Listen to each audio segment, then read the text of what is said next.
program yang sangat baik, terutamanya kepada frontliners macam all these Food Panda riders, dan not just Food Panda punya riders, all frontliners, gig workers yang kita kena always terapkan financial literacy ni, how everyone can save and everyone has an opportunity to save, and this is the program that we want to do. And yang program dengan AKPK dan also Food Panda ni is very good, sebab kita sendiri pun tak sangka yang kita sebenarnya boleh buat program macam ni dan nampak penambahan simpanan mereka. Firstly, saya rasa program ni sangat bermanfaat untuk riders, and semestinya macam kadang-kadang saya nak cakap, education is a very big scope.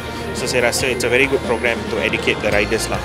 Kami rasa ni adalah satu program yang sangat menarik, bermanfaat kepada riders, dan semestinya macam program pertama ni happen di KLV saja, Klang Valley, tapi kita ada rider di seluruh negara.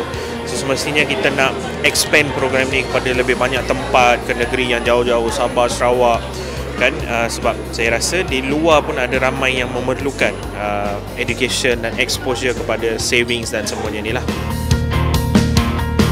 Okey, kalau kita lihat program Go Giggers ni, memang kita mulakan untuk membantulah dari segi, sebab kita tahu kalau giggers atau yang freelancers ni nak tahu dari segi pendapatan memang tak tentu, tak tetap. So jadi bagaimana mereka nak simpan waktu kecemasan, kita pun dah lihat kalau waktu MCO tu memang mengajar kita sesuatu kan.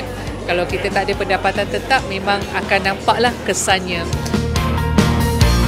Secara menyeluruhnya, kita tengok program ni memberi banyak kebaikan lah kepada riders Food Panda ni, di mana kita tengok ada peningkatan dari segi simpanan mereka, dari segi knowledge dia, financial attitude, financial behaviour mereka. Jadi kami berharap program ni akan dapat dikekalkan untuk tahun 2025 ni lah. Mula-mula tu saya rasa terkejut lah, sebab tak sangka kan akan menang, sebab saya konsisten menyimpan. Nama saya Abdul Rahman, umur saya 45 tahun. Benda ni saya tak jangka pun, saya tak fikir yang saya akan menang.